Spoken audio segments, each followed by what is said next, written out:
Assalamualaikum warahmatullahi wabarakatuh. Perkenalkan, nama saya Revan Levin Eliab dari kelas TF 4601 dengan NIM 1104-2025. Di sini saya akan menjelaskan mengapa saya menggunakan eliminasi Gauss, dikarenakan untuk cara 2 saya menggunakan regresi linear agar caranya lebih simpel.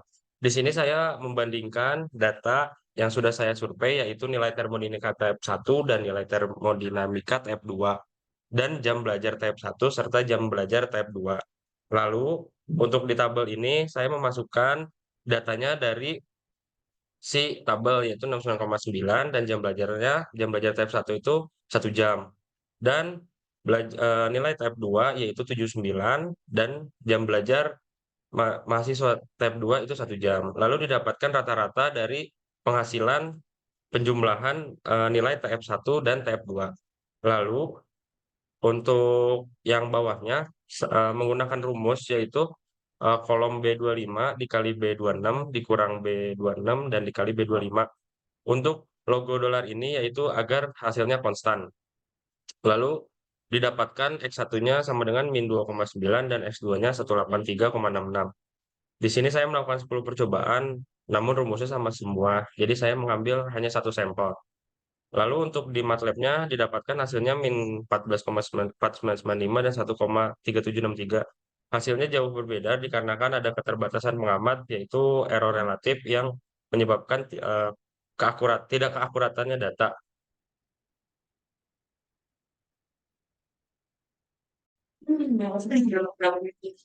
Assalamualaikum warahmatullahi wabarakatuh. Nama saya Raffi Kusuma dari kelas TF 4601. Di sini saya akan melanjutkan untuk presentasi dari tugas Tekom ini. Jadi yang akan saya presentasikan itu, saya mengerjakan regresi linear dengan judul pengaruh jam belajar untuk nilai termodinamika di TF 4601. Jadi dapat dilihat ini ada data-datanya, di X-nya tuh jam belajar dan Y-nya tuh nilai termodinamikanya. Kenapa saya memilih metode regresi linear? Karena untuk hipotesis saya, untuk jika jam belajar kita semakin semakin naik, maka nilainya juga akan semakin tinggi. Oke, langsung aja kita ke Excel-nya. Jadi kita dapat lihat dari datanya, ini dari total sum-nya eh, X-nya, ini untuk total sum Y-nya, dan ini untuk total sum XI kuadrat dan XI YI-nya. Nah, lalu kita masukkan lagi ke rumusnya di sini. Eh, Kenapa di 10-nya itu dikasih dolar? Karena untuk agar si angkanya tidak berubah-ubah.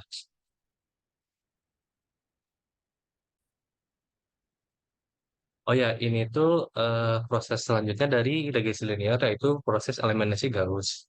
Jadi kita masukin saja rumusnya agar sama ya. Nah, bisa dilihat untuk yang data yang satu-satu itu, saya saya menggunakan dengan rumus yang kolom yang A14 yang tapi dikasih dolar dikalikan kolom yang B15, lalu kita kurangi dengan kolom yang A15 dan juga dikalikan dengan kolom yang B14.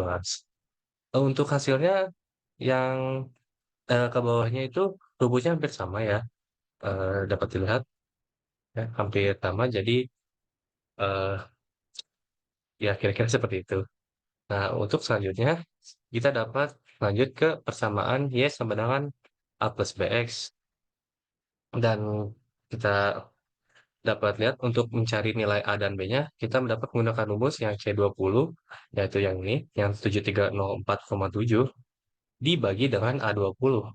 A20-nya itu yang ini 1010, dan didapatkanlah nilai A-nya tuh 72,3244554.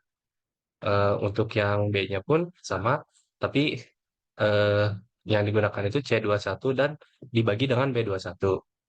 Nah, selanjutnya dapat dilihat juga untuk si kurvanya itu linear ya, linear naik, konstan naik. Lalu di sini itu ada error error relatif tiap datanya. Nah, untuk error yang data pertama dapat dilihat dari rumusnya, kita tinggal memasukkan dari nilai yang G17 yaitu nilai eh, nilai yang A-nya dan G G18 yang ditambah G18 yaitu nilai yang B-nya lalu dikalikan dengan nilai B2. B2 itu adalah nilai si X yang pertama yang ini. Nah, setelah dimasukkan rumusnya, maka didapatkanlah hasil 74,95713. Dan untuk error relatifnya dan persentilnya, kita menggunakan eh, rumus, sebentar, J24 kurang C2. J24 itu adalah hasil dari si X sama dengan satu yang tadi, dan C2-nya itu adalah nilai si Y-nya. Jadi kita eliminasikan nilai yang tadi dengan C2, lalu dibagi lagi dengan C2. Maka didapatkanlah hasil persentil 7,23%. Untuk yang error data ke lainnya juga sama ya. Jadi dapat dilihat bahwa error relatif persentilnya itu lumayan kecil. Jadi dapat menandakan kalau datanya itu cukup akurat. Nah, lalu sekarang kita bandingkan kepada software yang lainnya, lalu di MATLAB. Yang di MATLAB itu kita menggunakan eh, sama ya, regresi linear. Jadi bisa kita run. Oh, stop.